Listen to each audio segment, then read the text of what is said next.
सतगुर की सेवा सफल है। जी की फतेह। ਤੁਹਾਨੂੰ ਸਾਰਿਆਂ ਨੂੰ ਮੇਰੀ ਪਿਆਰ ਭਰੀ ਸਤਿ ਸ਼੍ਰੀ ਅਕਾਲ। ਮੈਂ ਡਾਕਟਰ ਅਮਨਪ੍ਰੀਤ ਕੌਰ ਬਰੋਕਾ। ਮੈਂ ਡਿਪਾਰਟਮੈਂਟ ਆਫ ਆਯੂਸ਼ ਤੋਂ ਆਪਣੀ ਟੀਮ ਡਾਕਟਰ ਹਰਬਖਸ਼ ਤੇ ਡਾਕਟਰ ਅਮਰਦੀਪ ਕੋਲ ਨਾਲ ਅਸੀਂ ਪੂਰਾ ਹਫਤਾ ਤੁਹਾਡੇ ਨਾਲ ਬਨੇ ਰਹਾਂਗੇ। ਸਾਡੇ ਡਿਫਰੈਂਟ ਟੌਪਿਕ ਸਾਨੂੰ ਅਸਾਈਨ ਹੋਏ ਨੇ।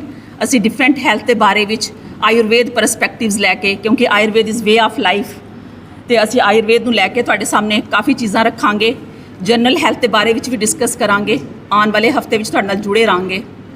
ਪਰ ਇਸ ਤੋਂ ਪਹਿਲੇ ਮੈਂ ਇਸ ਉਪਰਾਲੇ ਵਾਸਤੇ ਆਰਗੇਨਾਈਜ਼ਰਸ ਨੂੰ ਤੇ ਸਭ ਤੋਂ ਪਹਿਲੇ ਆਪਣੇ director doctor Mohan Singh sir ਜੀ ਦਾ ਤਹਿ ਦਿਲ ਨਾਲ ਸ਼ੁਕਰੀਆ ਕਰਦੀ ਹਾਂ, ਜਿਨ੍ਹਾਂ ਨੇ ਸਾਨੂੰ ਇਸ ਕਾਬਿਲ ਸਮਝਿਆ ਤੇ ਸਾਨੂੰ ਇਸ ਉਪਰਾਲੇ ਦਾ ਮੌਕਾ ਮਿਲਿਆ।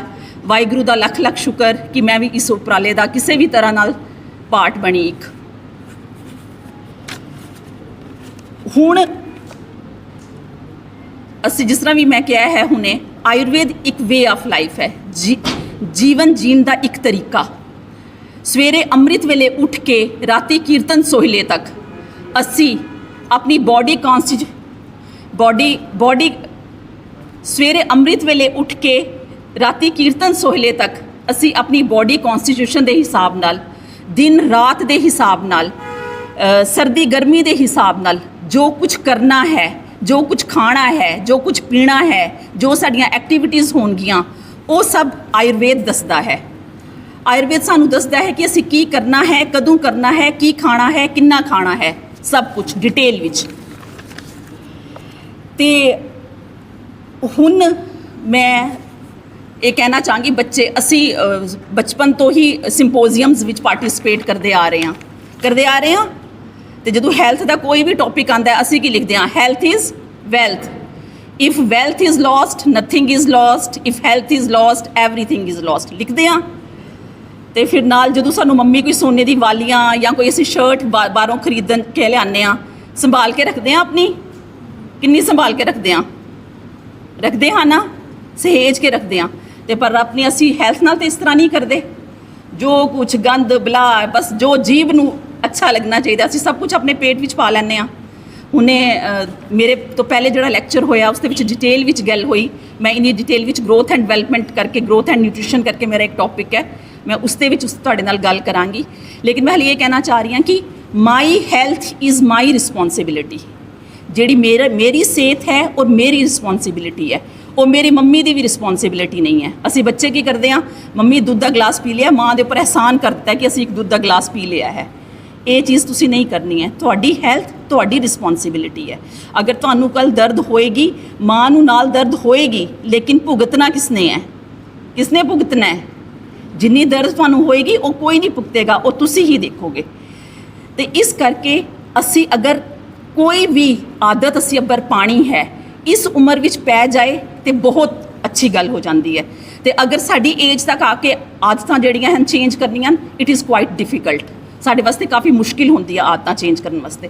ਲੇਕਿਨ ਹੁਣ ਜਿਸ ਤਰ੍ਹਾਂ ਅੱਜ ਕੱਲ੍ਹ ਮੈਂ ਟ੍ਰੈਂਡ ਦੇਖ ਰਹੀ ਹਾਂ ਕਿ ਅਸੀਂ ਨਾ ਸੰਡੇ ਇੱਕ ਚੀਟ ਡੇ ਰੱਖਿਆ ਹੈ। ਅਸੀਂ ਪੂਰਾ ਹਫਤਾ ਤੇ ਹੈਲਦੀ ਖਾਂਦੇ ਹਾਂ, ਲੇਕਿਨ ਅਸੀਂ ਸੰਡੇ ਨੂੰ ਜਾਂ ਸੈਟਰਡੇ ਨੂੰ ਅਸੀਂ ਇੱਕ ਚੀਟ ਡੇ ਰੱਖਿਆ ਹੈ। ਜ਼ਹਿਰ ਖਾਣ ਵਾਸਤੇ ਵੀ ਚੀਟ ਡੇ, ਉਸ ਦੇ ਵਾਸਤੇ ਕੀ ਕੋਈ ਢਿਲਾਈ ਨਹੀਂ ਹੈ।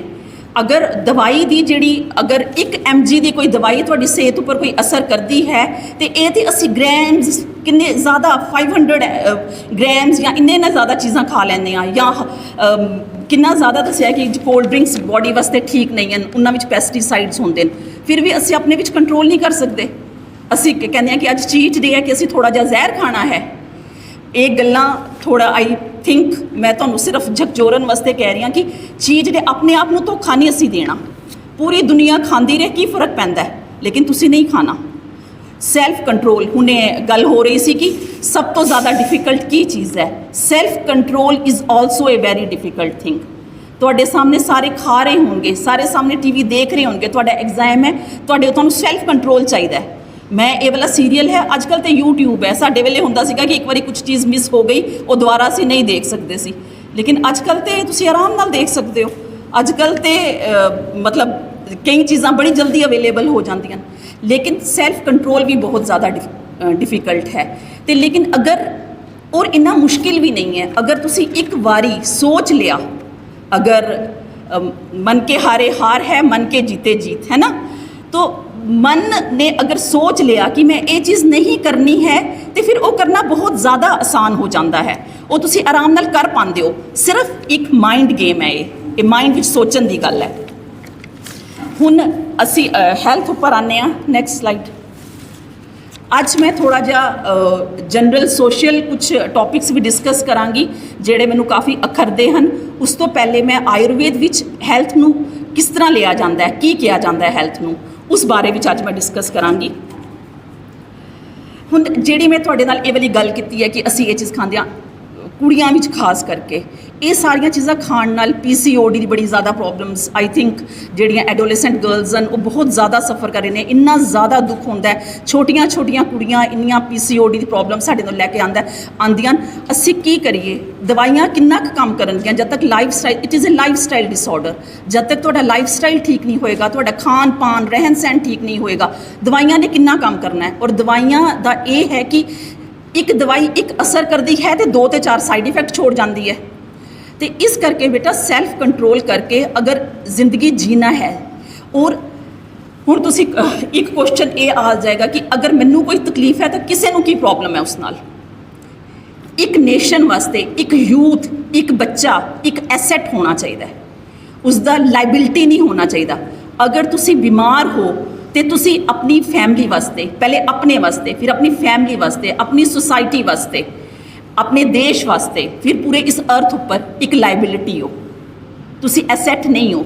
ਤੇ ਜਿਸ ਦੇਸ਼ ਦਾ ਯੂਥ ਐਸੈਟ ਨਹੀਂ ਹੋ ਕੇ ਲਾਇਬਿਲਿਟੀ ਹੋਏਗਾ, ਉਸ ਤੁਸੀਂ ਦੇਸ਼ ਦਾ ਜਾਂ ਉਸ ਕੌਮ ਦਾ ਅੱਗੇ ਜਾ ਕੇ ਕੀ ਹੋਏਗਾ, ਇਹ ਤੇ ਵਾਹਿਗੁਰੂ ਹੀ ਮਾਲਿਕ ਹੈ।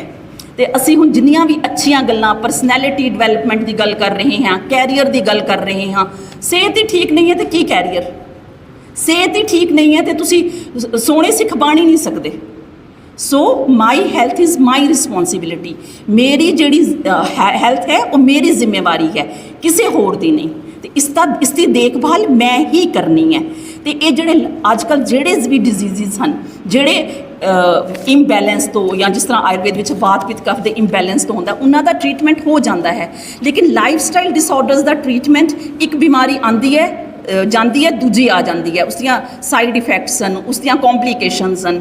ਡਾਇਬਟੀਜ਼ ਦਾ ਤੁਸੀਂ ਦੇਖ ਲਓ, ਅਸੀਂ ਕਹਿੰਦੇ ਹਾਂ ਕਿ ਇੱਕ ਵਾਰੀ ਸ਼ੁਰੂ ਹੋ ਜਾਂਦੀ ਹੈ ਤੇ ਅਸੀਂ ਫਿਰ ਦਵਾਈ ਪੂਰੀ ਜ਼ਿੰਦਗੀ ਚੱਲਣੀ ਹੈ। ਥਾਇਰਾਇਡ ਦੀ ਦਵਾਈ ਜ਼ਿੰਦਗੀ, ਆਈ ਥਿੰਕ ਤੁਹਾਡੇ ਪੇਰੈਂਟਸ ਲੈ ਵੀ ਰਹੇ ਹੋਣਗੇ, ਥਾਇਰਾਇਡ ਦੀ ਦਵਾਈ ਪੂਰੀ ਜ਼ਿੰਦਗੀ ਚੱਲਣੀ ਹੈ, ਬਲੱਡ ਪ੍ਰੈਸ਼ਰ ਦੀ ਦਵਾਈ ਪੂਰੀ ਜ਼ਿੰਦਗੀ ਚੱਲਣੀ ਹੈ। ਲੇਕਿਨ ਅਗਰ ਇਹ ਲੋਕ ਜਿਹੜੇ ਦਵਾਈ ਲੈਂਦੇ ਨੇ, ਇਹ ਵੀ ਅਗਰ ਆਪਣੇ ਲਾਈਫ ਸਟਾਈਲ ਚੇਂਜਿਸ ਕਰਨ, ਕੁਛ ਆਯੁਰਵੈਦਿਕ ਹਸਪੀਟਲ ਸਾਡੀ ਟੀਮ ਲੱਗੀ ਹੋਈ ਹੈ, ਅਸੀਂ ਬੜੇ ਜ਼ਿਆਦਾ ਪੇਸ਼ੈਂਟਸ ਦੀ ਦਵਾਈਆਂ ਛੁਡਵਾਈਆਂ ਵੀ ਹਨ। ਤੁਸੀਂ ਸਾਡੇ ਕੋਲ ਆਓ, ਆਯੁਰਵੈਦਿਕ ਹਸਪੀਟਲ ਆਓ, ਅਸੀਂ ਤੁਹਾਨੂੰ ਉਸ ਤਰ੍ਹਾਂ ਨਾਲ ਤੁਹਾਡੀ ਪ੍ਰਕਿਰਤੀ, ਬੋਡੀ ਕੌਨਸਟੀਟਿਊਸ਼ਨ ਦੇ ਹਿਸਾਬ ਨਾਲ ਇਸ ਤਰ੍ਹਾਂ ਤੁਹਾਡੀਆਂ ਚੀਜ਼ਾਂ, ਦਵਾਈਆਂ, ਡਰੱਗਸ ਵਗੈਰਾ ਛੁਡਵਾਵਾਂਗੇ। PCOD ਦੀ ਟ੍ਰੀਟਮੈਂਟ ਆਯੁਰਵੇਦ ਵਿੱਚ ਹੈ। ਮੈਂ ਤਾਂ ਹਾਲੀ ਵੀ ਇਹੋ ਹੀ ਸੁਜੈਸਟ ਕਰਾਂਗੀ ਕਿ ਅਗਰ ਕਿਸੇ ਨੂੰ ਹੈ ਵੀ ਹੈ, ਉਹ ਹਾਰਮੋਨਸ ਵਗੈਰਾ ਬੱਚੀ ਕੋਈ ਲੈ ਰਹੀ ਹੈ, ਹਾਰਮੋਨਸ ਵਗੈਰਾ ਛੋੜ ਕੇ ਨੇਚਰ ਦੀ ਤਰਫ ਆਓ, ਨੇਚਰ ਨਾਲ ਕਨੈਕਟ ਕਰੋ, ਨੈਚੁਰਲ ਚੀਜ਼ਾਂ ਲਓ, ਉਸ ਨਾਲ ਵੀ ਬਿਮਾਰੀਆਂ ਠੀਕ ਹੋ ਰਹੀਆਂ। Next slide please.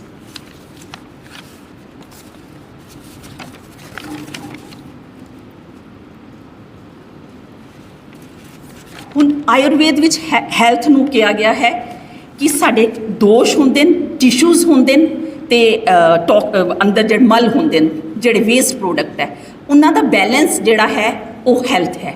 ਇਸ ਦੇ ਨਾਲ ਨਾਲ ਸਾਡੀ ਬੋਡੀ ਸਟੇਟ ਆਫ ਮਾਈਂਡ ਕੀ ਹੈ, ਸਾਡੀ ਸੋਲ ਕੈਸੀ ਹੈ, ਇਹ ਸਭ ਕੁਝ ਜਿਹੜਾ ਹੈਲਥ ਹੈ, ਹੈਲਥ ਦੇ ਵਿੱਚ ਇਸ ਤਰ੍ਹਾਂ ਹੁੰਦਾ ਹੈ। ਜਿਸ ਤਰ੍ਹਾਂ ਸਮ ਦੋਸ਼ਾ ਸਮ ਅਗਨਿਸ਼ਟ ਸਮ ਧਾਤੂ ਮਲ ਕ੍ਰਿਆ, ਠੀਕ ਹੈ, ਜਿਹੜਾ ਇਹਨਾਂ ਦਾ ਸਾਡਾ ਇਕਵਿਲਿਬਰੀਅਮ ਹੋਣਾ ਬਹੁਤ ਜ਼ਰੂਰੀ ਹੈ।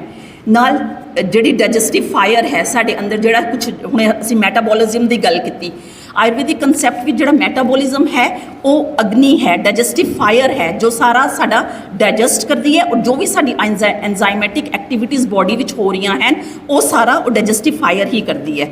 ਤੇ ਇਨ ਸਭ ਚੀਜ਼ਾਂ ਦਾ ਜਦ ਤੱਕ ਬੈਲੈਂਸ ਨਹੀਂ ਹੋਏਗਾ ਤੇ ਅਸੀਂ ਹੈਲਦੀ ਨਹੀਂ ਹੋਵਾਂਗੇ। ਹੈਲਦੀ ਅਸੀਂ ਤਾਂ ਹੀ ਹੋਵਾਂਗੇ ਸਾਰੀ ਸਟੇਟਸ ਦਾ, ਸਾਰੀ ਮਾਈਂਡ, ਸੋਲ, ਬੋਡੀ, ਟਿਸ਼ੂਜ਼, ਸਾਡੀ ਜਿਹੜੀ ਡਾਈਜੈਸਟੀਫਾਇਰ, ਦੋਸ਼ਾਜ਼, ਜਦੋਂ ਇਹ ਸਾਰੀ ਇਕਵਿਲਿਬਰੀਅਮ ਸਟੇਟ ਵਿੱਚ ਹੋਣਗੀਆਂ ਤੇ ਤਾਂ ਹੈਲਥ ਮੇਨਟੇਨ ਹੋਏਗੀ।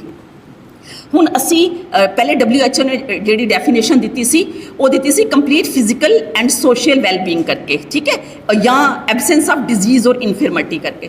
1948 ਵਿੱਚ ਐਲਮਾ-ਅਟਾ ਦੀ ਇੱਕ ਮੀਟਿੰਗ ਹੋਈ ਤੇ ਉਹਨਾਂ ਨੇ ਕਿਹਾ ਨਹੀਂ, ਜਦ ਤੱਕ complete physical, mental, social wellbeing ਨਹੀਂ ਹੁੰਦਾ ਉਹ ਹੈਲਥ ਨਹੀਂ ਹੈ।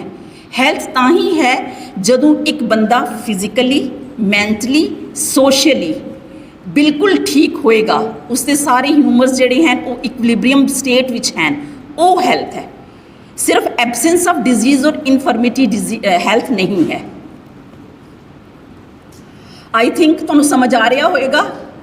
ਅਗਰ ਨਹੀਂ ਆ ਰਿਹਾ, ਅਗਰ ਮੈਂ ਥੋੜਾ ਫਾਸਟ ਚੱਲ ਰਹੀ ਹਾਂ ਤੇ ਤੁਸੀਂ ਮੈਨੂੰ ਰੋਕ ਸਕਦੇ ਹੋ, ਮੈਂ ਥੋੜਾ ਸਲੋ ਵੀ ਹੋ ਜਾਵਾਂਗੀ, ਠੀਕ ਹੈ। ਮੈਂ ਇਹ ਵਾਲਾ ਜਿਹੜਾ ਨੈਕਸਟ ਸਲਾਈਡ, ਇਹ ਜਿਹੜਾ ਮੈਂ ਸਿਰਫ ਟੱਚ ਕਰਦੇ ਹੋਏ ਜਾਵਾਂਗੀ ਕਿਉਂਕਿ ਮੈਂ ਬੋਡੀ ਕੌਨਸਟੀਟਿਊਸ਼ਨ, ਪ੍ਰਕਿਰਤੀ ਦੀ ਗੱਲ ਕੀਤੀ ਹੈ। ਆਯੁਰਵੇਦ ਵਿੱਚ ਕੋਈ ਵੀ ਸਾਡਾ ਟ੍ਰੀਟਮੈਂਟ ਹੈ ਜਿਹੜੀ ਇਟ ਇਜ਼ ਇਹ ਹੋਲਿਸਟਿਕ ਫਾਰਮ ਆਫ ਟ੍ਰੀਟਮੈਂਟ। ਮੈਂ ਇੱਕ ਡਿਜ਼ੀਜ਼ ਦੀ ਟ੍ਰੀਟਮੈਂਟ ਨਹੀਂ ਕਰਦੀ। ਅਗਰ ਦੋ ਬੰਦਿਆਂ ਨੂੰ ਇੱਕ ਹੀ ਡਿਜ਼ੀਜ਼ ਹੈ, ਸਮਝ ਲਓ ਹਾਈਪਰਟੈਂਸ਼ਨ ਜਾਂ ਰਿਊਮੇਟੋਇਡ ਅਰਥਰਾਈਟਿਸ, ਦੋਨਾਂ ਦੀ ਟ੍ਰੀਟਮੈਂਟ ਡਿਫਰੈਂਟ ਹੋਏਗੀ ਕਿਉਂਕਿ ਅਸੀਂ ਬੋਡੀ ਕੌਨਸਟੀਟਿਊਸ਼ਨ ਦੇ ਹਿਸਾਬ ਨਾਲ ਉਸਨੂੰ ਦਵਾਈ ਦੇਵਾਂਗੇ। ਅਗਰ ਕਿਸੇ ਵਿੱਚ ਵਾਤ ਜ਼ਿਆਦਾ ਹੈ, ਪਿੱਤ ਜ਼ਿਆਦਾ ਹੈ ਜਾਂ ਕਫ ਘੱਟ ਹੈ ਤੇ ਅਸੀਂ ਉਸ ਹਿਸਾਬ ਨਾਲ ਪਹਿਲੇ ਬੋਡੀ ਕੌਨਸਟੀਟਿਊਸ਼ਨ ਡਿਸਾਈਡ ਕਰਦੇ ਹਾਂ ਕਿ ਵਟ ਇਜ਼ ਦਾ ਬੋਡੀ ਕੌਨਸਟੀਟਿਊਸ਼ਨ ਜਾਂ body type of this person. ਪਹਿਲੇ ਉਹ ਕਰਕੇ ਫਿਰ ਅਸੀਂ ਦਵਾਈਆਂ ਡਿਸਾਈਡ ਕਰਦੇ ਹਾਂ ਕਿ ਇਸ ਨੂੰ ਕਿਹੜੀ ਦਵਾਈ ਦੇਣੀ ਹੈ। ਤੇ ਇਹ ਸਿਰਫ ਦਵਾਈਆਂ ਡਿਸਾਈਡ ਕਰਨ ਵਾਸਤੇ ਨਹੀਂ, ਕਿਉਂਕਿ ਜਿਸ ਤਰ੍ਹਾਂ ਜਿਹੜਾ ਵਾਤ ਪ੍ਰਕਿਰਤੀ ਵਾਲਾ ਹੁੰਦਾ ਹੈ ਉਹ ਬੜਾ ਚੱਲ ਹੋਏਗਾ, ਅਸੀਂ ਕਹਿੰਦੇ ਇਹ ਤਾਂ ਨਚੱਲੀ ਨਹੀਂ ਬੈਠ ਸਕਦੀ ਜਾਂ ਇਹ ਤਾਂ ਆਪਣੀ ਜਗ੍ਹਾ ਤੋਂ ਹਿਲਦੀ ਨਹੀਂ। ਜਿਹੜਾ ਕਫ ਪ੍ਰਕਿਰਤੀ ਵਾਲਾ ਹੋਏਗਾ ਉਹ ਆਪਣੀ ਜਗ੍ਹਾ ਤੋਂ ਨਹੀਂ ਹਿੱਲੇਗਾ, ਜਿਹੜਾ ਵਾਤ ਵਾਲਾ ਹੋਏਗਾ ਉਹ ਚੱਲਦਾ ਹੀ ਰਹੇਗਾ। ਤੇ ਹੁਣ ਕੋਈ ਡਿਜ਼ੀਜ਼ ਹੈ ਉਹ ਵਾਤ ਪ੍ਰਕਿਰਤੀ ਵਾਲੇ ਵਿੱਚ ਹੋਇਆ ਤੇ ਉਸ ਦੇ ਵਿੱਚ ਤੇ ਚੱਲ ਗੁਣ ਪਹਿਲੇ ਹੀ ਹੈ, ਉਹ ਪਹਿਲੇ ਹੀ ਨਚੱਲਾ ਰਹਿੰਦਾ ਹੈ ਨਾ। ਤੇ ਅਸੀਂ ਤੇ ਬੜੇ ਨਿਊਰੋਲੋਜੀਕਲ ਡਿਸਆਰਡਰਸ ਹੁੰਦੇ ਨੇ ਜਿਸ ਦੇ ਵਿੱਚ ਡਿਫਰੈਂਟ ਜਿਹੜੀਆਂ ਹੁੰਦੀਆਂ ਪੈਥੋਲੋਜੀਕਲ ਟਾਈਪਸ ਆਫ ਬਿਹੇਵੀਅਰ ਹੁੰਦੇ ਨੇ, ਮੂਵਮੈਂਟਸ ਹੁੰਦੀਆਂ ਤੇ ਸਾਨੂੰ ਉਹ ਫਿਰ ਕੋਰਿਲੇਟ ਕਰਨਾ ਪੈਂਦਾ ਹੈ ਕਿ ਵਟ ਇਜ਼ ਦਾ ਪ੍ਰਕਿਰਤੀ type of that person. Basically ਜਿਹੜਾ ਡਾਇਗਨੋਸਿਸ ਹੈ, ਟ੍ਰੀਟਮੈਂਟ ਹੈ, ਡਾਇਟਰੀ ਰੈਜੀਮ ਹੈ, ਡੇਲੀ ਐਕਸਰਸਾਈਜ਼ਿਸ ਹਨ, ਉਹ ਸਾਰੀਆਂ ਬੋਡੀ ਕੌਨਸਟੀਟਿਊਸ਼ਨ ਉੱਪਰ ਡਿਪੈਂਡ ਕਰਦੀਆਂ ਨੇ। Next slide. ਇਹੋ ਹੀ ਮੈਂ ਕਿਹਾ ਕਿ ਦੋਸ਼ਾਂ ਦੇ ਹਿਸਾਬ ਨਾਲ ਕੀ ਬੋਡੀ ਹੁੰਦਾ, ਇਹ ਅਸੀਂ ਡਿਟੇਲ ਵਿੱਚ ਅਗਲੇ ਉਸ ਦੇ ਵਿੱਚ ਦੱਸਾਂਗੇ ਕਿ ਕਿਹੜੇ ਸੀਜ਼ਨ ਦੇ ਵਿੱਚ ਕਿਹੜਾ ਅਸੀਂ ਕੀ ਚੀਜ਼ ਲੈਣੀ ਚਾਹੀਦੀ ਹੈ ਸਾਨੂੰ ਪ੍ਰਕਿਰਤੀ ਦੇ ਹਿਸਾਬ ਨਾਲ। ਹੁਣ ਅਸੀਂ ਨੈਕਸਟ, ਹੁਣ ਜਿਸ ਤਰ੍ਹਾਂ ਮੈਂ ਆ ਰਹੀ ਸਾਂ ਕਿ ਆਯੁਰਵੇਦ ਦੇ ਉੱਪਰ ਬੇਸਿਕਲੀ ਜਿਹੜਾ ਆਯੁਰਵੇਦ ਹੈ ਉਹ ਇਹ ਕਹਿੰਦਾ ਹੈ ਕਿ ਜਿਹੜਾ ਹੈਲਦੀ ਬੰਦਾ ਹੈ, ਹੈਲਦੀ ਕੋਈ ਵੀ ਇੰਡੀਵਿਜੂਅਲ ਹੈ, ਪਹਿਲੇ ਅਸੀਂ ਪ੍ਰੀਵੈਂਸ਼ਨ ਕਰਕੇ ਉਸਦੀ ਹੈਲਥ ਦੀ ਰੱਖਿਆ ਕਰਨੀ ਹੈ। ਉਸਦੇ ਹੈਲਥ ਦਾ ਇਕਵਿਲਿਬਰੀਅਮ ਜਿਹੜਾ ਹੈ, ਹੈਲਦੀ ਇਕਵਿਲਿਬਰੀਅਮ ਹੈ, ਉਹ ਮੇਨਟੇਨ ਰੱਖਣਾ ਹੈ। ਪਹਿਲਾ ਸਾਡਾ ਸਾਰਾ ਮਤਲਬ ਜਿਹੜੇ ਵੀ ਸਾਡੇ ਆਯੁਰਵੈਦਿਕ ਟੈਕਸਟ ਹਨ ਉਹਨਾਂ ਦਾ ਇੱਕ ਪਾਰਟ ਸਿਰਫ ਇਸ ਚੀਜ਼ ਉੱਪਰ ਹੈ ਕਿ ਅਸੀਂ ਹੈਲਥ ਕਿਸ ਤਰ੍ਹਾਂ ਉਹਨਾਂ ਦੀ ਪ੍ਰੀਜ਼ਰਵ ਕਰ ਸਕਦੇ ਹਾਂ। ਅਸੀਂ ਜਦੋਂ ਪ੍ਰੀਜ਼ਰਵ ਨਹੀਂ ਕਰ ਪਾਏ ਫਿਰ ਅਸੀਂ ਦੇਖਣਾ ਹੈ ਕਿ ਹੁਣ ਇਸ ਨੂੰ ਇਹ ਵਾਲਾ ਡਿਜ਼ੀਜ਼ ਹੋ ਗਿਆ ਹੈ ਤੇ ਫਿਰ ਉਸ ਦੀ ਅਸੀਂ ਟ੍ਰੀਟਮੈਂਟ ਕਰਦੇ ਹਾਂ। ਤੇ ਬੇਸਿਕ ਜਿਹੜੀ ਵੀ ਸਾਡੀ ਤ੍ਰਿਦੋਸ਼ ਥਿਊਰੀ ਹੈ, ਜਿਹੜਾ ਕਿ ਦੋਸ਼ਾਂ ਦੇ ਹਿਸਾਬ ਨਾਲ ਵੈਲਬੀਇੰਗ ਅਸੀਂ ਡਿਸਾਈਡ ਕਰਦੇ ਹਾਂ ਕਿ ਇਹ ਬੈਲੈਂਸ ਵਿੱਚ ਹੈ ਜਾਂ ਨਹੀਂ ਹੈ। ਕਿਸੇ ਨੂੰ ਵੀ ਕੋਈ ਵੀ I think some terms are new for you as a ਮਤਲਬ ਆਯੁਰਵੈਦਿਕ ਕੰਸੈਪਟ ਹੈ ਤੇ ਅਗਰ ਤੁਹਾਨੂੰ ਕੋਈ ਵੀ ਪ੍ਰੋਬਲਮ ਹੋਏਗੀ, ਕੁਝ ਵੀ ਨਹੀਂ ਸਮਝ ਵਿੱਚ ਆ ਰਿਹਾ, ਅਸੀਂ ਤੁਹਾਡੇ ਨਾਲ ਡਿਟੇਲ ਵਿੱਚ ਵੀ ਡਿਸਕਸ ਕਰ ਸਕਦੇ ਹਾਂ। ਫਿਰ ਜਿਸ ਤਰ੍ਹਾਂ ਹੁਣੇ ਮੈਂ ਕਿਹਾ ਕਿ ਉਸਦੀ ਹੋਲਿਸਟਿਕ ਅਪਰੋਚ ਹੈ, ਅਸੀਂ ਸਿਰਫ ਇੱਕ ਪੇਸ਼ੈਂਟ ਨੂੰ ਲੈ ਕੇ ਨਹੀਂ ਚੱਲਦੇ, ਇੱਕ ਬਿਮਾਰੀ ਨੂੰ ਲੈ ਕੇ ਨਹੀਂ ਚੱਲਦੇ, ਪੇਸ਼ੈਂਟ ਨੂੰ ਔਨ ਦਾ ਹੋਲ ਲੈ ਕੇ ਚੱਲਦੇ ਹਾਂ। ਨੈਕਸਟ।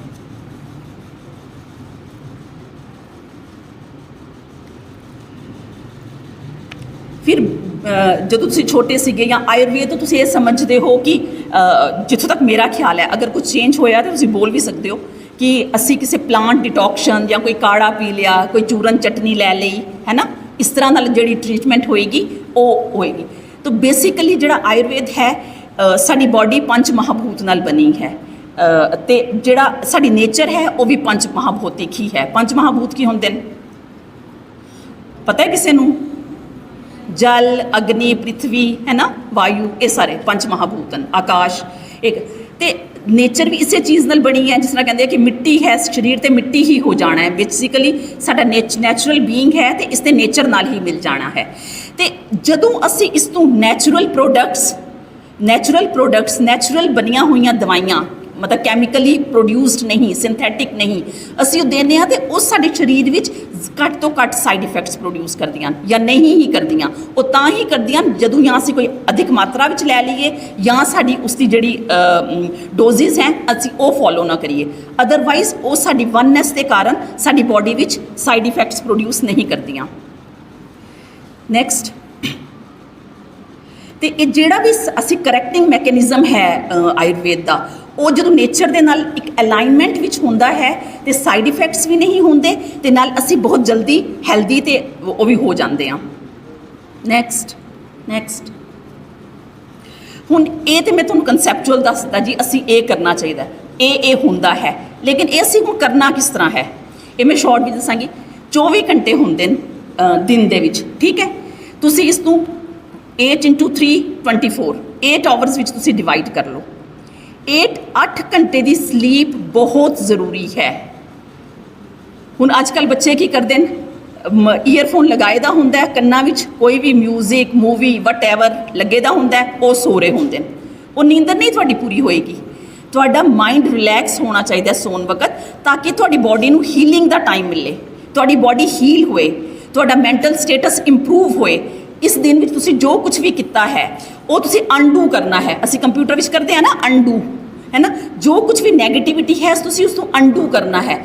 जदों तुसी कन्ना विच ला के माइक्रोफोन लगा के सुते रहोगे या कोई भी गाने वगैरह जो भी चलते रहोगे तुहाडा माइंड रिलैक्स नहीं होएगा, फिर वो सब चीज़ां अनडू किस तरह होणगियां, नवां सवेरा किस तरह होएगा।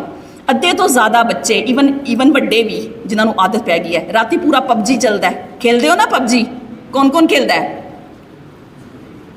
हुण इन्हां विचों जिहड़ा भी बच्चा, मैं इत्थे अपना फ़ोन नंबर लिखांगी, कोई तुहाडे सारियां विचों एक भी बच्चा राती 10:30 बजे तक 10 10:30 बजे सोना शुरू करे वो मैनू फ़ोन करे।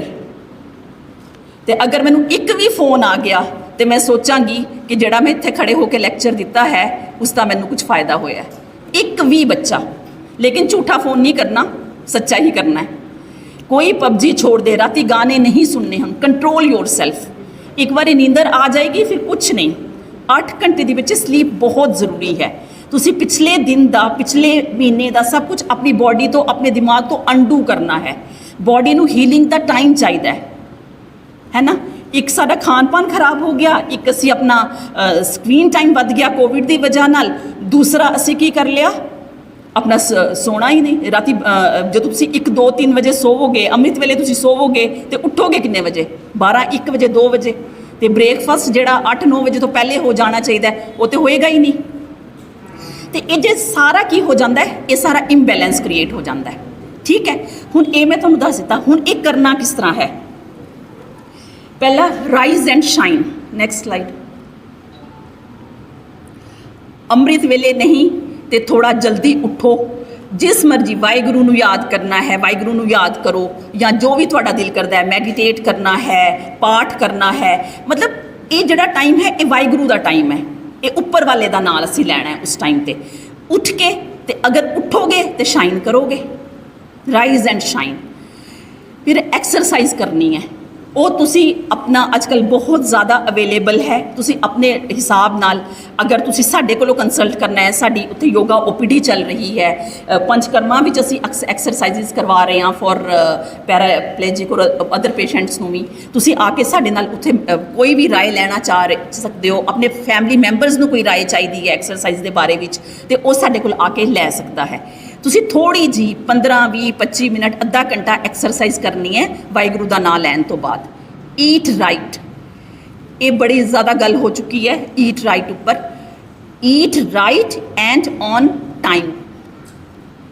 हुण तुसी खाया होई लेकिन तुसी दोपहर तक भुखे रहे, कुछ भी नहीं खाया तुसी ते एकदम तुसी 4-5 रोटी, क्योंकि भुख तो लगेगी, तुसी एकदम खा लोगे, इस तरह नहीं। देयर शुड बी फ्रीकुएंट मील्स, और फ्रीकुएंट मील्स भी हैल्दी होने चाहिए। कदी कदी अपने आप को डिटॉक्सीफाई करना चाहिए। ਡੀਟੌਕਸੀਫਾਈ ਹੈ डिटेल्स ਅਸੀਂ ਤੁਹਾਨੂੰ ਦੱਸ ਦਾਂਗੇ, ਲੇਕਿਨ ਇਹ ਹੈ ਕਿ ਤੁਸੀਂ 2-3 ਦਿਨ ਦਾ ਕੁਝ ਫਾਸਟ ਕਰ ਲਿਆ ਜਾਂ ਸਿਰਫ ਸੈਲਡਸ ਹੀ ਲੈ ਲਏ ਜਾਂ ਸਿਰਫ ਸੂਪਸ ਹੀ ਲੈ ਲਏ 3 ਦਿਨ, ਜਾਂ 3 ਦਿਨ ਤੁਸੀਂ ਆਪਣਾ ਕੁਝ ਡਰਿੰਕ ਇਸ ਤਰ੍ਹਾਂ ਦੀ ਬਣਾ ਕੇ ਖੀਰਾ ਵਗੈਰਾ ਪਾ ਕੇ ਪਾਣੀ ਵਿੱਚ ਉਹ ਰੱਖ ਦਿੱਤਾ ਰਾਤ ਭਰ, ਤੇ ਦਿਨ ਭਰ ਤੁਸੀਂ ਉਹੀ ਵਾਲਾ ਪਾਣੀ ਪੀਣਾ ਹੈ। ਇਸ ਤਰ੍ਹਾਂ ਦੀ ਤੁਸੀਂ ਡੀਟੌਕਸੀਫਿਕੇਸ਼ਨਸ ਕਰ ਸਕਦੇ ਹੋ। ਤੇ ਸਾਡੇ ਵਿੱਚ ਪੰਚਕਰਮ ਹੈ ਜਿਹੜਾ ਮੇਨ ਬੋਡੀ, ਇਹ ਤੁਸੀਂ ਘਰ ਹੀ ਕਰ ਸਕਦੇ ਹੋ, ਲੇਕਿਨ ਪੰਚਕਰਮਾ ਵਾਸਤੇ ਤੁਹਾਨੂੰ ਹਸਪੀਟਲ ਆਉਣਾ ਪਏਗਾ। ਉਸ ਦੇ ਵਿੱਚ ਅਸੀਂ ਪੂਰੀ ਬੋਡੀ ਦਾ ਡੀਟੌਕਸੀਫਿਕੇਸ਼ਨ ਕਰਦੇ ਹਾਂ। ਸਾਡੇ ਕੋਲ ਡਾਕਟਰ ਹਰਬਖਸ਼ਨ AMD ਹਨ ਪੰਚਕਰਮਾ ਵਿੱਚ, ਇਹ ਤੁਹਾਨੂੰ ਇਸ ਦੇ ਬਾਰੇ ਵਿੱਚ ਇੱਕ ਲੈਕਚਰ ਵੀ ਲੈਣਗੇ ਤੇ ਡਿਟੇਲਸ ਵਿੱਚ ਵੀ ਦੱਸਣਗੇ। ਫਿਰ ਮੈਡੀਟੇਟ ਕਰਨਾ ਹੈ, ਪਹਿਲੇ ਅਸੀਂ ਕਹਿੰਦੇ ਕਨੈਕਟ ਵਿਦ ਨੇਚਰ, ਇਹ ਮੈਂ ਤੁਹਾਨੂੰ ਪੰਜ ਮਹਾਭੂਤੀ ਥਿਊਰੀ ਕਰਕੇ oneness with nature the details ਦੱਸ ਚੁੱਕੀ ਹਾਂ। ਐਵਰੀਡੇ ਮਸਾਜ, ਮਾਲਿਸ਼ ਕਰਨੀ ਹੈ ਸਿਰ ਦੀ, body the, everyday I think ਮੁਸ਼ਕਿਲ ਹੋ ਜਾਂਦਾ ਹੈ, ਲੇਕਿਨ ਐਟਲੀਸਟ ਵੀਕਲੀ ਜਾਂ ਓਕੇਜਨਲੀ ਮਸਾਜ ਤੁਸੀਂ ਕਰ ਸਕਦੇ ਹੋ। ਉਸ ਦੇ ਨਾਲ ਬੋਡੀ ਡੀਟੌਕਸੀਫਾਈ ਵੀ ਹੁੰਦੀ ਹੈ, ਬੋਡੀ ਤੋਂ ਟੌਕਸਿਨਸ ਵੀ ਨਿਕਲਦੇ ਹਨ, ਤੁਹਾਡਾ ਰੀਜੋਵੀਨੇਸ਼ਨ ਹੁੰਦਾ ਹੈ, ਹਰ ਕੰਮ ਕਰਨ ਦੀ ਵਿਗਰ ਤੇ ਵਾਈਟੈਲਿਟੀ ਇਸ ਨਾਲ ਵੱਧਦੀ ਹੈ, ਲੌਂਜੇਵਿਲਿਟੀ ਵੱਧਦੀ ਹੈ ਔਰ ਤੁਸੀਂ ਹੈਲਦੀ ਫੀਲ ਕਰਦੇ ਹੋ।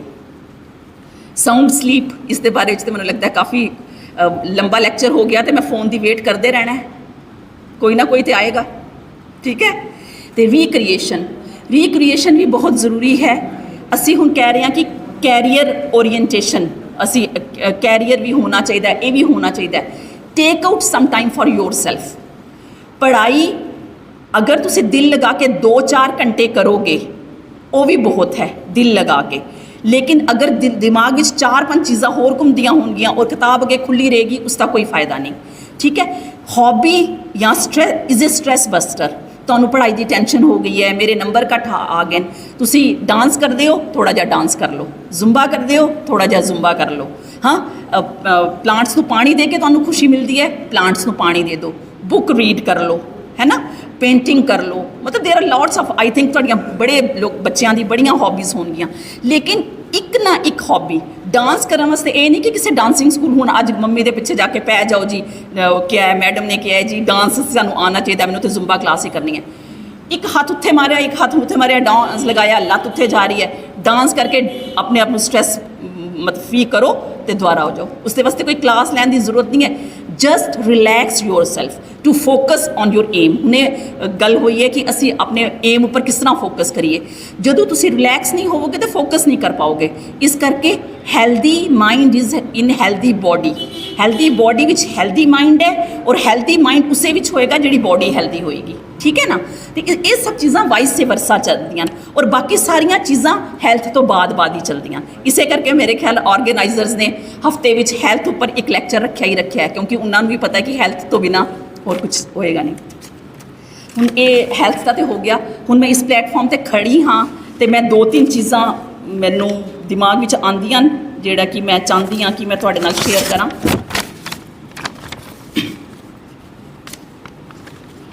ਇੱਕ ਸਭ ਤੋਂ ਪਹਿਲੇ ਹੁਣ ਇੱਕ ਗੱਲ ਹੋਈ ਹੈ ਸਬਸਟੈਂਸ ਅਬਿਊਜ਼ ਦੀ, ਠੀਕ ਹੈ।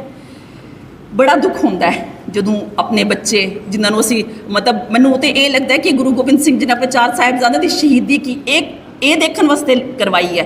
ਕਈ ਵਾਰੀ ਇੰਨਾ ਜ਼ਿਆਦਾ ਇਮੋਸ਼ਨਲ ਮੈਨੂੰ ਫੀਲਿੰਗ ਆਉਂਦੀ ਹੈ ਕਿ ਮਤਲਬ ਵਾਹਿਗੁਰੂ ਨੂੰ ਨਹੀਂ ਸੀ ਪਤਾ ਕਿ ਮੇਰੀ ਇਸ ਤਰ੍ਹਾਂ ਕਿਸ ਤਰ੍ਹਾਂ ਜਾ ਰਹੀ ਹੈ, ਕਿਉਂ ਉਹਨਾਂ ਨੇ ਛੋਟੇ ਆਪਣੇ ਬੱਚੇ ਵਾਰ ਦਿੱਤੇ ਸਾਡੇ ਵਾਸਤੇ, ਜਿਹੜੇ ਸਾਡੇ ਅੱਗੇ ਬੱਚੇ ਜਾ ਕੇ ਨਸ਼ਿਆਂ ਵਿੱਚ ਜਾ ਰਹੇ ਨੇ।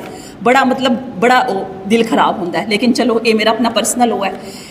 ਲੇਕਿਨ ਮੈਂ ਇਹ ਕਹਿਣਾ ਚਾਹ ਰਹੀ ਹਾਂ ਕਿ ਜਿਹੜੇ ਬੱਚੇ ਜਿਨ੍ਹਾਂ ਨੂੰ ਸ਼ੁਰੂ ਤੋਂ ਐਸੇ ਸੰਸਕਾਰ ਮਿਲੇ ਹਨ, ਜਿਨ੍ਹਾਂ ਨੂੰ ਸ਼ੁਰੂ ਤੋਂ ਇਹ ਨਹੀਂ ਕਿਹਾ, ਮੱਛੀ ਪਕੜ ਕੇ ਨਹੀਂ ਦਿੱਤੀ ਗਈ, ਕਿਹਾ ਜਾਓ ਬੈਠੋ ਮੱਛੀ ਤੁਸੀਂ ਆਪੇ ਪਕੜਨੀ ਹੈ, ਉਹ ਵਾਲੇ ਬੱਚੇ ਉਹ ਆਪਣੇ ਗੁਰੂ ਤੋਂ ਵਿਮੁਖ ਨਹੀਂ ਹੋ ਸਕਦੇ।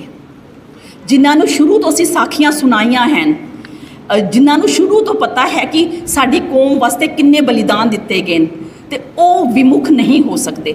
ਇਸ ਦਾ ਮਤਲਬ ਸਾਡੀ ਜਿਹੜੀ ਮਾਵਾਂ ਹਨ ਜਾਂ ਸਾਡੀ ਦਾਦੀਆਂ ਹਨ, ਉਹਨਾਂ ਨੇ ਆਪਣੇ ਬੱਚਿਆਂ ਨੂੰ ਸਹੀ ਸੰਸਕਾਰ ਨਹੀਂ ਦਿੱਤੇ, ਇਸ ਕਰਕੇ ਬੱਚੇ ਵਿਮੁਖ ਹੋਏ ਨੇ। ਤੇ ਅਸੀਂ ਆਪਣੀ ਗਲਤੀ ਮੰਨਦੇ ਹੋਏ ਤਾਈਓ ਇਹ ਅਸੀਂ ਕਰ ਰਹੇ ਹਾਂ ਕਿ ਆਪਣੇ ਨਾਲ ਔਰ ਜਿਸ ਬੱਚੇ ਵਿੱਚ ਅੱਛੇ ਸੰਸਕਾਰ ਜੁੜ ਗਏ ਉਹ ਕਦੀ ਵਿਮੁਖ ਹੋ ਹੀ ਨਹੀਂ ਸਕਦਾ। ਇੱਕ ਗੱਲ। ਦੂਸਰੀ ਗੱਲ, ਅਗਰ ਤੁਸੀਂ ਆਪਣੇ ਬੱਚੇ ਨਾਲ ਕੁਆਲਿਟੀ ਟਾਈਮ ਸਪੈਂਡ ਕਰ ਰਹੇ ਹੋ ਡੇਲੀ 1 ਘੰਟਾ, ਉਹ 1 ਹਫ਼ਤੇ ਤੁਹਾਨੂੰ ਨਹੀਂ ਦੱਸੇਗਾ ਕਿ ਮੰਮੀ ਮੇਰਾ ਉਹ ਵਾਲਾ ਦੋਸਤ ਬਣਿਆ ਜਿਹੜਾ ਕਿ ਇਸ ਤਰ੍ਹਾਂ ਦਾ ਨਸ਼ਾ ਕਰਦਾ ਹੈ। 2 ਹਫ਼ਤੇ ਨਹੀਂ ਦੱਸੇਗਾ। ਡੇਲੀ ਤੁਸੀਂ ਉਸਨੂੰ ਹਫ਼ਤਾ ਦੱਸੇਗੇ, ਆਏਗਾ ਤੁਹਾਡੇ ਪਿੱਛੇ ਲੜ ਪਕੜੇਗਾ, ਮੰਮੀ ਤੁਹਾਡੇ ਨਾਲ ਇੱਕ ਗੱਲ ਕਰਨੀ ਸੀ, ਮੰਮੀ ਮੈਂ ਨਾ ਉਸ ਨਾਲ ਦੋਸਤੀ ਪਾ ਲਈ ਹੈ। ਤੁਹਾਨੂੰ ਪਤਾ ਹੈ ਤੁਸੀਂ ਆਪਣੇ ਬੱਚੇ ਨੂੰ ਕਿਸ ਤਰ੍ਹਾਂ ਸਨਬ ਕਰਨਾ ਹੈ, ਤੁਹਾਨੂੰ ਪਤਾ ਹੈ ਤੁਸੀਂ ਆਪਣੇ ਬੱਚੇ ਨੂੰ ਕਿਸ ਤਰ੍ਹਾਂ, ਕਿਉਂਕਿ ਉਹ ਤੁਹਾਡਾ ਬੱਚਾ ਹੈ, ਤੁਸੀਂ ਉਸ ਨੂੰ ਕਿਸ ਤਰ੍ਹਾਂ ਸਮਝਾਉਣਾ ਹੈ। ਬੱਚਾ ਤਾਂ ਇੱਕ ਮਿੱਟੀ ਹੈ, ਅਸੀਂ ਕੁਮਹਾਰ ਹਾਂ। ਅਗਰ ਮਿੱਟੀ ਨੂੰ ਸਹੀ ਰੂਪ ਦੇ ਦਿੱਤਾ ਜਾਏਗਾ ਸਹੀ ਟਾਈਮ ਤੇ ਉਸ ਦਾ ਵਿਗੜਨ ਦਾ ਕੋਈ ਮਤਲਬ ਹੀ ਨਹੀਂ ਹੈ। ਤੇ ਲੇਕਿਨ ਅਗਰ ਘੜਾ ਪੱਕ ਗਿਆ ਹੈ, ਤੁਸੀਂ ਕਹਿ ਰਹੇ ਹੋ ਹੁਣ ਤੇ ਮੈਂ ਡੀ ਐਡਿਕਸ਼ਨ ਉਸ ਦੇ ਵਿੱਚ ਲੈ ਕੇ ਜਾਣਾ ਹੈ, ਉਹ ਬਹੁਤ ਦੇਰ ਹੋ ਚੁੱਕੀ ਹੈ, ਚਿੜੀਆ ਚੁੱਗ ਗਈ ਖੇਤ ਵਾਲੀ ਗੱਲ ਹੋ ਗਈ ਹੈ। ਤੇ ਇਸ ਕਰਕੇ ਸਪੈਂਡ ਕੁਆਲਿਟੀ ਟਾਈਮ ਇਸ ਕਰਕੇ ਨਹੀਂ ਹੈ ਕਿ ਅਸੀਂ ਬੱਚੇ ਨੂੰ ਜੀ ਸਾਡਾ ਫਰਜ਼ ਹੈ ਉਸ ਨੂੰ ਦੇਣਾ। ਉਸ ਦੇ ਦਿਮਾਗ ਵਿੱਚ ਕੀ ਚੱਲ ਰਿਹਾ ਹੈ, ਉਹ ਇਸ ਵਕਤ ਕੀ ਉਸ 'ਤੇ ਕਿਸ ਟੈਨਸ਼ਨ ਤੋਂ ਗੁਜ਼ਰ ਰਿਹਾ ਹੈ, ਉਸਦੇ ਨੰਬਰ ਘੱਟ ਆਏ, ਉਸਦੇ ਸਾਰੇ ਦੋਸਤ ਇੰਜੀਨੀਅਰਿੰਗ ਵਿੱਚ ਸਿਲੈਕਟ ਹੋ ਗਏ, ਉਸ ਵਿਚਾਰੇ ਨੂੰ ਕੋਈ ਸੀਟ ਨਹੀਂ ਮਿਲੀ, ਉਹ ਟੈਨਸ਼ਨ ਵਿੱਚ ਚੱਲ ਰਿਹਾ। ਤੁਸੀਂ ਜਦੋਂ ਉਸ ਰੋਜ਼ ਦਾ ਰੋਜ਼ ਕੁਆਲਿਟੀ ਟਾਈਮ ਦੋਗੇ ਤਾਂ ਤੁਹਾਨੂੰ ਪਤਾ ਚੱਲੇਗਾ ਕਿ ਮੇਰਾ ਬੱਚਾ ਇਸ ਵਕਤ ਇਸ ਤਰ੍ਹਾਂ ਤੋਂ ਚੀਜ਼ਾਂ ਤੋਂ ਗੁਜ਼ਰ ਰਿਹਾ ਹੈ। ਇਸ ਲਈ 15-20 ਮਿੰਟ ਮਾਂ ਪਿਓ ਅਲੱਗ-ਅਲੱਗ ਆਪਣੇ ਹਿਸਾਬ ਨਾਲ ਆਪਣਾ ਬੱਚਿਆਂ ਨਾਲ ਕੁਆਲਿਟੀ ਟਾਈਮ ਸਪੈਂਡ ਕਰਨ। ਔਰ ਕਿਉਂਕਿ ਇੱਥੇ ਮਾਂ ਬਾਪ ਘੱਟ ਹਨ, ਬੱਚੇ ਜ਼ਿਆਦਾ ਹਨ, ਤੇ ਬੱਚੇ ਤੁਸੀਂ ਆਪਣੀ ਮੰਮੀ ਨਾਲ ਦੋਸਤੀ ਯਾਰੀ ਪਾਓ, ਆਪਣੇ ਪਾਪਾ ਨਾਲ ਪਾਓ। 1-2 ਦਿਨ ਉਹ ਤੁਹਾਨੂੰ ਝਿੜਕ ਕੇ ਪਰੇ ਕਰਨਗੇ, ਕੀ ਹੋ ਗਿਆ ਤੇਰਾ ਦਿਮਾਗ ਖਰਾਬ ਹੋ ਗਿਆ, ਚਿਪਕੀ ਜਾ ਰਹੇ ਹੈ। ਤੀਸਰੇ ਚੌਥੇ ਪੰਜਵੇਂ ਦਿਨ ਉਹਨਾਂ ਨੂੰ ਰਿਅਲਾਈਜ਼ ਹੋਏਗਾ ਕਿ ਹਾਂ ਅਸੀਂ ਇਹਨਾਂ ਨੂੰ ਕੁਆਲਿਟੀ ਟਾਈਮ ਦੇਣਾ ਹੈ, ਇਹ ਸਾਡਾ ਫਰਜ਼ ਹੈ। ਖਾਣ ਪੀਣ ਵਾਸਤੇ ਚੀਜ਼ਾਂ ਦੇਣ ਤੋਂ ਇਲਾਵਾ ਟਾਈਮ ਦੇਣਾ ਵੀ ਬਹੁਤ ਜ਼ਰੂਰੀ ਹੈ। ਹੁਣ ਇੱਕ ਹੋਰ ਹੈ, ਇੱਕ ਤੇ ਫੀਮੇਲ ਇਨਫੈਂਟੀਸਾਈਡ, ਫੀਟੀਸਾਈਡ ਐਂਡ ਡੋਮੈਸਟਿਕ ਵਾਇਲੈਂਸ। ਇਹ ਸਾਡੀ ਕੌਮ ਵਿੱਚ ਵੀ ਬਹੁਤ ਜ਼ਿਆਦਾ ਦੇਖਿਆ ਜਾ ਰਿਹਾ ਹੈ। ਸਭ ਤੋਂ ਵੱਡੀ ਗੱਲ ਥੋੜੀ ਕੋੜੀ ਵੀ ਹੈ, ਜਿਹੜੇ ਵਾਹਿਗੁਰੂ ਕੋਲ ਜਿਹੜੇ ਲੋਕ ਅਰਦਾਸਾਂ ਤੇ ਮੰਨਤਾਂ ਲੈ ਕੇ ਗੁਰੂ ਘਰ ਜਾਂਦੇ ਹਨ ਮੁੰਡਾ ਮੰਗਣ ਵਾਸਤੇ, ਉਹੀ ਲੋਕ ਇਹ ਵਾਲੇ ਕੰਮ ਕਰਦੇ ਨੇ। ਕੋੜੀ ਗੱਲ ਹੈ ਲੇਕਿਨ ਇਹੋ ਹੀ ਸੱਚਾਈ ਹੈ। ਇਸ ਕਰਕੇ ਮੈਂ ਕਹਿਣਾ ਚਾਹ ਰਹੀ ਹਾਂ ਕਿ ਅਗਰ ਤੁਸੀਂ ਅਰਦਾਸਾਂ ਮੁੰਡਿਆਂ ਵਾਸਤੇ ਕਰ ਰਹੇ ਹੋ ਤੇ ਇਸ ਦਾ ਮਤਲਬ ਤੁਹਾਨੂੰ ਆਪਣੇ ਵਾਹਿਗੁਰੂ ਉੱਪਰ ਵਿਸ਼ਵਾਸ ਨਹੀਂ ਹੈ। ਉਹ ਅਗਰ ਤੁਹਾਨੂੰ ਕੁੜੀ ਦੇ ਰਿਹਾ ਹੈ, ਇਸ ਦਾ ਮਤਲਬ ਉਸਨੇ ਕੁਝ ਸੋਚ ਕੇ ਰੱਖੇ ਦਾ ਹੈ ਕਿ ਤੁਹਾਨੂੰ ਉਸ ਕੁੜੀ ਨੂੰ ਕਿੱਥੇ ਪਹੁੰਚਾਉਣਾ ਹੈ, ਜਾਂ ਉਸ ਕੁੜੀ ਨੇ ਕੀ ਕਰਨਾ ਹੈ ਤੁਹਾਡੇ ਵਾਸਤੇ। ਅੱਜ ਕੱਲ੍ਹ ਤਾਂ ਟਾਈਮ ਚੇਂਜ ਹੋ ਗਿਆ ਹੈ, ਮੁੰਡੇ ਕੁੜੀ ਵਿੱਚ ਵੈਸੇ ਕੋਈ ਫਰਕ ਹੈ ਨਹੀਂ। ਮੁੰਡੇ ਵੀ +2 ਤੋਂ ਬਾਅਦ ਬਾਹਰ ਚਲੇ ਜਾਂਦੇ ਨੇ ਤੇ ਕੁੜੀਆਂ ਵੀ +2 ਤੋਂ ਬਾਅਦ ਬਾਹਰ ਚਲੇ ਜਾਂਦੇ ਨੇ। ਤੇ ਜਿਸ ਬੱਚੇ ਵਿੱਚ ਅੱਛੇ ਸੰਸਕਾਰ ਹੁੰਦੇ ਨੇ, ਉਹ ਕੁੜੀ ਹੋਏ ਜਾਂ ਮੁੰਡਾ ਹੋਏ, ਉਹ ਆਪਣੇ ਮਾਂ-ਬਾਪ ਨੂੰ ਦੇਖਦੇ ਨੇ, ਬਾਕੀ ਤੇ ਸਾਰੇ ਬੋਝ ਹੀ ਸਮਝਦੇ ਨੇ। ਉਹ ਅਸੀਂ ਅੱਜ ਸੋਸਾਇਟੀ ਵਿੱਚ ਦੇਖ ਹੀ ਰਹੇ ਹਾਂ, ਤਾਂ ਹੀ ਇੰਨੇ ਬਿਰਧ ਆਸ਼ਰਮ ਬਣ ਰਹੇ ਨੇ। ਚਲੋ ਇਹ ਗੱਲ ਹੋ ਗਈ। ਹੁਣ ਮੈਂ ਇਹ ਕਹਿਣਾ ਚਾਹ ਰਹੀ ਹਾਂ ਕਿ ਜਿਹੜੇ ਕੁੜੀਆਂ ਹਨ, ਫਿਰ ਜਦੋਂ ਕੁੜੀਆਂ ਘਰ ਵਿੱਚ ਨਹੀਂ ਹਨ, ਸਿਰਫ ਮੁੰਡੇ ਹੀ ਹਨ, ਤੇ ਉਸ ਘਰ ਵਿੱਚ ਇਹ ਵਾਲੀਆਂ ਗੱਲਾਂ ਨਹੀਂ ਹੁੰਦੀਆਂ ਕਿ ਮੰਮੀ ਬੈਠੋ ਜ਼ਰਾ, ਤੁਸੀਂ ਮੈਂ ਤੁਹਾਨੂੰ ਗਰਮ ਫੁਲਕਾ ਬਣਾ ਕੇ ਲਿਆਂਦੀ ਹਾਂ, ਜਾਂ ਮੰਮੀ ਤੁਸੀਂ 4 ਦਿਨਾਂ ਦੇ ਠੀਕ ਨਹੀਂ ਨਜ਼ਰ ਆ ਰਹੇ, ਚਲੋ ਡਾਕਟਰ ਕੋਲ ਚਲੀਏ, ਜਾਂ ਫਿਰ ਤੁਸੀਂ ਪਾਪਾ ਆਫਿਸ ਤੋਂ ਥੱਕੇ ਹੋਏ ਆਏ ਹੋ, ਮੈਂ ਚਾਹ ਬਣਾ ਕੇ ਲਿਆਂਦੀ ਹਾਂ, ਜ਼ਰਾ ਬੈਠੋ, ਬੈਗ ਖਿੱਚ ਲੇਗੀ। ਠੀਕ ਹੈ। ਹੁਣ ਇਹ ਨਹੀਂ ਕਿ ਇਹ ਮੁੰਡੇ ਨਹੀਂ ਕਰ ਸਕਦੇ, ਲੇਕਿਨ ਜਿਹੜੇ ਮੁੰਡੇ ਵਾਹਿਗੁਰੂ ਕੋਲੋਂ ਅਰਦਾਸਾਂ ਕਰਕੇ ਐਜ਼ ਏ ਸਪੈਸ਼ਲ ਗਿਫਟ ਘਰ ਆਏ ਹਨ, ਉਹਨਾਂ ਨੂੰ ਬਚਪਨ ਤੋਂ ਲੈ ਕੇ ਸਪੈਸ਼ਲ ਟਰੀਟਮੈਂਟ ਮਿਲਿਆ ਹੈ, ਉਹ ਐਜ਼ ਏ ਸਪੈਸ਼ਲ ਚਾਈਲਡ ਹੀ ਰਹਿ ਜਾਂਦੇ ਨੇ। ਉਹ ਘਰ ਦੀ ਰਿਸਪੌਂਸਿਬਿਲਿਟੀ ਕਦੀ ਨਹੀਂ ਲੈਂਦੇ। ਉਹ ਮੰਮੀ ਪਾਪਾ ਉੱਪਰ ਹਰ ਕੰਮ ਦਾ ਅਹਿਸਾਨ ਹੀ ਕਰਦੇ ਨੇ। ਉਹ ਆ ਗਏ, ਅਗਰ ਬੜੀ ਅੱਛੀ ਗੱਲ ਹੈ, ਆ ਗਏ ਨੇ, ਸਾਡੇ ਘਰ ਆ ਗਏ, ਹੁਣ ਉਹ ਕੁੜੀ ਮੁੰਡਾ ਇੱਕੋ ਜਿਹਾ ਟਰੀਟਮੈਂਟ ਜਿਸ ਤਰ੍ਹਾਂ ਦਾ ਕੁੜੀ ਨੂੰ ਮਿਲੇਗਾ ਉਸ ਤਰ੍ਹਾਂ ਹੀ ਮਿਲੇਗਾ। ਉਹ ਮੁੰਡਾ ਕਦੀ ਨਹੀਂ ਵਿਗੜੇਗਾ। ਹੁਣ ਅੱਗੇ ਜ਼ਿਆਦਾ ਨਹੀਂ ਹੋ ਰਿਹਾ। ਮੇਰੀਆਂ ਆਪਣੀਆਂ 2 ਬੇਟੀਆਂ ਤੇ ਮੈਂ ਬੇਟੀਆਂ ਉੱਪਰ ਇੱਕ ਪੋਇਮ ਲਿਖੀ ਹੈ, ਹਿੰਦੀ ਵਿੱਚ ਹੈ ਉਹ, ਲੇਕਿਨ ਮੈਨੂੰ ਲੱਗਦਾ ਹੈ ਮੈਂ ਇਸ ਪਲੇਟਫਾਰਮ ਉੱਪਰ ਸ਼ੇਅਰ ਕਰ ਲੈਂਦੀ ਹਾਂ। मेरे सिर का ताज हैं बेटियां मेरी, मेरा कल और आज हैं बेटियां मेरी, ख्यालों की तस्वीर वे ख्वाबों की ताबीर हैं, मेरे अरमानों की परवाज़ हैं बेटियां मेरी। मेरा कल और आज हैं बेटियां मेरी, मेरे सर का ताज हैं बेटियां मेरी। थाम कर हाथ उनका मैंने जो चलना सिखाया है, थाम कर हाथ उनका मैंने जो चलना सिखाया है, हर राह पर उन्होंने भी तो कदम से कदम मिलाया है।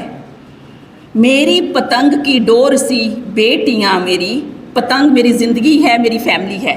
मेरी पतंग की डोर सी बेटियां मेरी, अथाह गगन का छोर सी बेटियां मेरी। जिंदगी की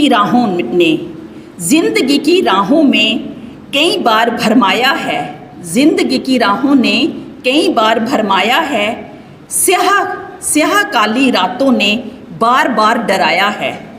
मेरे ख्वाबों की टकोर सी बेटियां मेरी, अंधेरी काली रातों की भोर सी बेटियां मेरी। फूल खिल उठते हैं, फूल खिल उठते हैं जब वो हंस देती हैं, आंसू जो निकले लगता है मोती हैं। फूल खिल उठते हैं जब वो हंस देती हैं, आंसू जो निकले लगता है मोती हैं। हमारी बगिया में नाचती मोर सी बेटियां मेरी, जीवन के सूनेपन का कलोल सी बेटियां मेरी। हमारी बगिया में नाचती मोर सी बेटियां मेरी, जीवन के सूनेपन का कलोल सी बेटियां मेरी। मेरे सर का ताज हैं बेटियां मेरी, मेरा कल और आज हैं बेटियां मेरी। Thank you so much.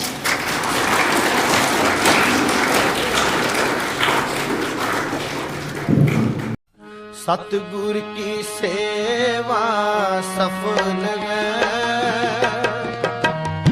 जे को करे चित लाए। सतगुर की सेवा सफल है, जे को